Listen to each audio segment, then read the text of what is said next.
been prepared to die, but we were not prepared to lose you. We are devastated by your loss, but even if we are grieving, we will continue to live because your spirit lives in us. I will make sure that your dreams for our children will be fulfilled. I will not say goodbye because I know that you will never leave us and will always be in our midst. You are home now. You are back where you truly belong. Rest well. We will love you forever.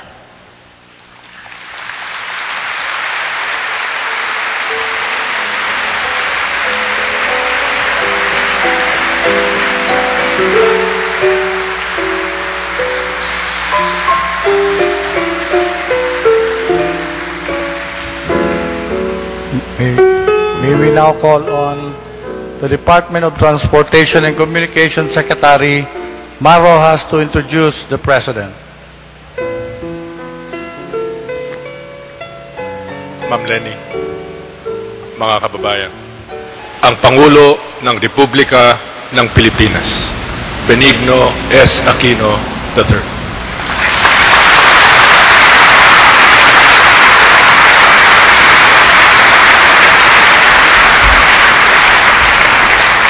Salamat po. Maupo tayo lahat. Tinuruan po tayo ni Samang Jess ng Konting Bicol, marhay na udto sa Indogabos. Mali na naman ho yata.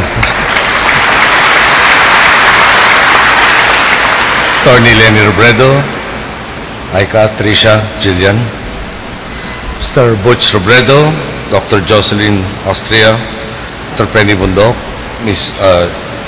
Jing Tang, relatives and friends of Secretary Robredo, Father Ambrose, members of the clergy, members of the cabinet, members of the Senate and the House of Representatives, officials and staff of the Department of the Interior and Local Government and its attached agencies, fellow workers in government, mga minamahal ko pong kababayan. Bilang kawani ng gobyerno, tanggap na po dapat natin darating ang araw na bababa rin tayo sa pwesto. Nalisalita, magre-retiro. Ngayon pa lang po, na-imagine ko nang magkikita-kita kami na ating kabinete at iba pa mga kasamaan sa isang restaurant pag nag-retiro na may kanya-kanyang senior citizen card na nakasilid sa pitaka. Magkakainan kami, magtatawanan at pagkukwentuhan kung ano ang mga pinagdaanan namin, kung ano ang mga nagawa namin. Hindi na po makakasama si Jessie sa mga kwentuhang yun. Di na po makakabiruan si Jessie tungkol sa pagkilatis sa mga manliligaw ng anak niya. At sa mga susunod pong taon, wala na rin siyang para makipaglaro sa magiging apo niya. Hindi madaling tanggapin ang biglaang pagkawala ni Jessie. Di po natin inaasahan ang pangyayaring ito.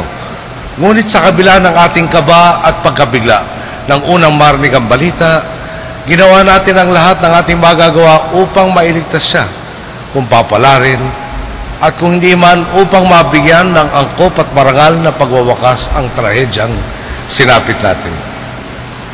Habang umahaba po ang panahon, umasa tayo na isang minuto ay darating siya at sasabihing, pasensya na kayo, naabala ko kayong lahat sa tagal ng pagdating ko. Ngayon po, kaysa ako sa pagluluksa ng sambayanang napagkaitan ng isang tunay na lingkod bayan. Kung mayroon pong Diyos na nagmamahal sa atin at bukal ng katarungan, sigurado akong kapiling na niya ngayon si kalihim Jessie Robredo. Nawalan po ng asawa at ang mga kanyang pamilya. Nawalan po ang bayan ng isang tapat at mahusay na pinuno. Nawalan po ako na isang kapatid sa opisyal na pamilya sa kabinete. Nang kasangga sa mga ipinaglalaban at ng kapartido. Nawalan po ako na isang mabuting kaibigan. Sino po ba si Jessie Robredo? Talaga pong huwarang lingkod bayan si Jessie. Nakatuon palagi sa kapwa at handang magsakripisyo. Sa lahat ng mga nakakausap ko, siya ang taong walang kapase-pasensya sa bola. Kay Jessie, what you see is what you get. Tahimik at masipag siyang nagtatrabaho. Hindi siya nagpapadala sa kapangyarihan. Sa kabila ng naabot niya na natiling simple ang kanyang pamumuhay. Hindi nalalayo sa karaniwang tao na napakalapit sa kanyang puso. Si Jessie po ang tipo ng tao na batid ang kanyang makakayahan at limitasyon.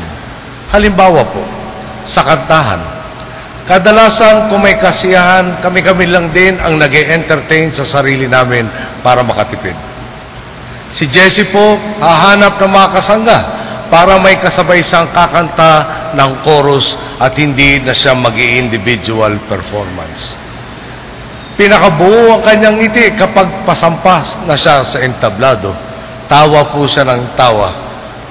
Sa dami po ng mga talentadong nagkukumpul-kumpul, nakakapagtaka na halos wala kaming marinig sa mga boses nila bagamat may mikroponong tangan at kinakanta. Dalawa raw po sa paborito niyang kanta ay My Way at Impossible Dream. Tatak nga po siguro ito ng mga paniniwala niya. Hindi siya naging kontento sa status quo. Pinatunayan niya sa naga na posible ang pagbabago. Posibleng madaig ang sistemang matagal nang nangingibabaw. Posibleng madaig ang mga politikong napakatagal na mayagpag at kinasangkapan ng posisyon para sa pansariling interes. Trailblazer po si Jessie sa tuwid na daan. Pinatunayan niyang pwede palang magtagumpay sa politika nang hindi nagiging trapo. Hindi po madali ang pagtahak sa landas na ito, lalo na nung nagsisimula pa lamang siya sa serbisyong pampubliko. Malawak at malalim ang mga pagbabagong inasam niya at sinimulan niya ito nang hindi nakakatyak kung may patutunguhan nga bang tagumpay. Katambal ng kanyang mga pangarap ang napakaraming mga praktikal na konsiderasyon. Ngunit, pinili niyang lumihis sa mga nakasanayang formula sa politika. Alam po ito ng mga tao na malapit sa kanya. Mas pipiliin pa niyang makulong kaysa bumitaw sa mga kausa na aming pinaniniwalaan. Nang nasa oposisyon po kami, hindi naman pwedeng suspindihin ganun lang ang mga nasa legislatura. Pero sa katulad niyang mayor, laging nakabinbin ang banta ng pang-aapi o dineretsyong ang inapina. Mas marami at mas mabigat ang pagtatayang ginawa niya sa kanyang buhay politika. Ito pong issue ukol sa kanyang citizenship. Alam naman natin ang motibasyon. Pero hindi siya nagtanim ng galit sa mga nagsampa ng mga paulit-ulit na walang katuturang kasong ito.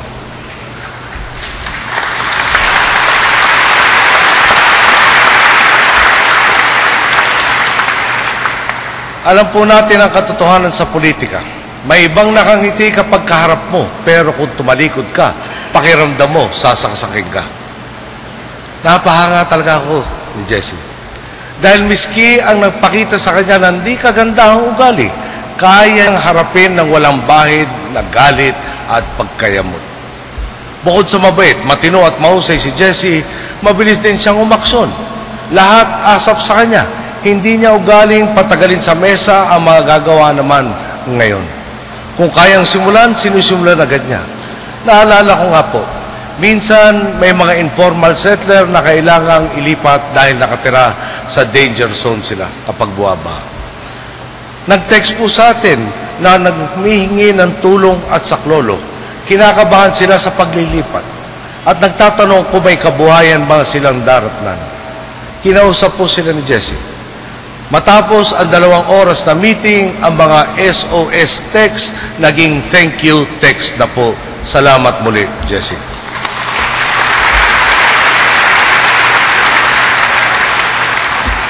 Iba po talaga si Jessie. Kapag mayroon tayong matinding problema kinakaharap, palaging naman pong nandyan ang mga taong sumusuporta at magsasabing nasa likod mo kami. Pero si Jessie po, kabilang sa mga bibihirang tao na ang sasabihin, Sir, ako na lang ang haharap, ako na lang po ang pupronta. Hindi po nasa likod, handang-handa pong nasa harapan. Talagang kasama sa filosofiya niya sa buhay ang hindi maging pabigat sa kapwa. Ang palaging mag-ambag ng pinakamalaki niyang mayambag o lagpas pa para makahanap ng solusyon. Kay Lenny, at kina Aika, Tricia at Jillian. Sa totoo lang, medyo nahihiya ako sa inyo. Kayo ang pamilya. Sigurado akong pinakamabigat ang kalungkutang nararamdaman ninyo ngayon. Pero talagang pinapahanga nyo kami. Dahil kayo pa ang nagbibigay ng lakas sa amin. Kayo pa ang nagbibitbit sa amin.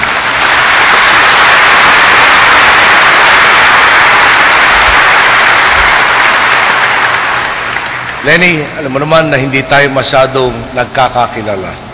Dahil na rin pinilit ni Jesse na magkaroon siya palagi ng private time kasama ang kanyang pamilya. Alam ng kabinete ito, sa hirap ng aming mga pinagdadaanan, ang pinakagantimpala ko po sa kanila ay paminsan-minsan magpakain ng isang kaaya-ayang hapunan. Pero pag weekend ako nag-aya ng kainan, siguradong magpapaumanhin na si Jesse. Sagrado sa kanyang oras kasama ang pamilya. Palagi siyang nagmamadaling makauwi sa Naga. Hindi lang ang mag-anak na Robredo ang nawalan ng padre pamilya.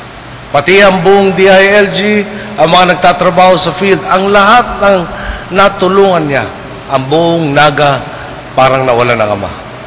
Kaya nga po, bukod sa kalungkutan, matinding paghihinayang din ang nararamdaman ko ngayon. Ang dami niya mga plano at talagang kita-kita na po ang direksyon ng mga reforma.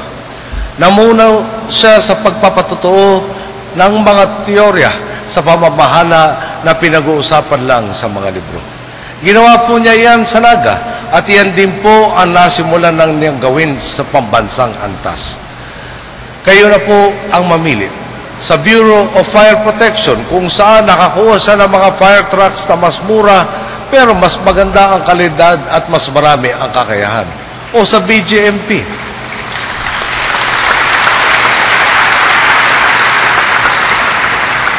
Sa PNP, pati na ang mga informal settlers. Maraming mga lumang problema na sa tulong ni Jesse, sa wakas ay nakikita na natin ng solusyon. Sayang po talaga. Ngunit wala naman siguro magsasabing may kulang pa sa mga inambag ni Jesse. Dapat po yata tayong mga nakinabang sa kanyang buhay at pagsusubikap ang tumumbas sa kanyang mga nagawa at magambag naman ng parte natin. Naalala ko pa po, ang mga agam-agam namin nang biglaan ding pumanaw ang aking ama noong taong 1983. Marami po sa amin na nagtanong, paano na tayo? Sino ang magtutuloy? Parang ligaw na ligaw po kami na wala ang aming pinuno. Pero sabi nga po ng aking ina, and I quote, "If cowardice is infectious, then bravery is all the more infectious." Close quote. Ang nag-iisa, dumadami ng dumadami hanggang nakamit na nga ng buong bayan ang pagbabago. Hindi mauubusan ng mga bayani ang lahing Pilipino. At kung si Jesse ay isa sa mga naging bunga ng sakripisyo ng aking ama, sigurado po akong maibubunga rin mga bagong bayani ang pagpanaw ni Jesse. Sa ipinapakitang pagpupugay at pagmamahal ng taong bayan ngayon, sigurado ko, may isang henerasyon na namang ng mga Pilipinong magbibigyang inspirasyon at mahihimok na maglingkod sa ngalan ni Jesse. Sila po ang magdadala ng katiyakan. Katiyakang makikita natin ang plano ng Diyos sa likod ng pagkawala ni Jesse. Katiyakang makukuha natin ang gantimpala ng katarungang nagbubukal sa pagmamahal ng Diyos. Na lahat ng kagandahan at kabutihang naidulot at naipunla ni Jesse ay tunay at buong-buong mapipitas dahil sa dulot niyang inspirasyon. Ang sabi po sa pangalawang liham ni Paul kay Timothy, chapter 4, verses 6 to 7. "For I am now ready to be offered, and the time of my departure is at hand. I have fought a good fight. I have finished my course. I have kept the faith."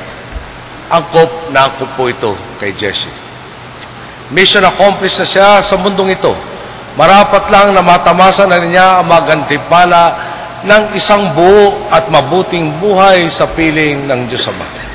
Nasa hanay na po si Jesse ng mga bayaning sumusubaybay sa atin mula sa kalangitan at nagbibigay lakas sa atin upang ipagpatuloy ang kanilang mga mabuting gawain. Kaya huwag na po tayong lumuha. Sa halip, magpasalamat tayo. Sa maikling panahong narito siya sa mundo, tayo pa ang nabiyayaan ng pagkakataong makapiling si Jesse Manalastas Robredo.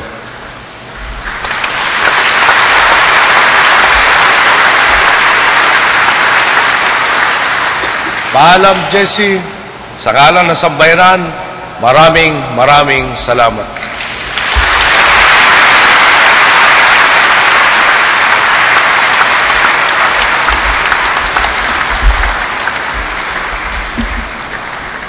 May we request everyone to please remain seated as we prepare for the departure honors.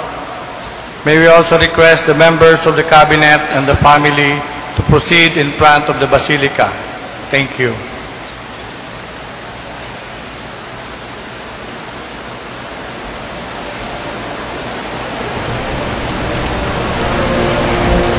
Atin pong natunghayan ang conferment ceremonies na iginawan ng Pangulong Benigno S.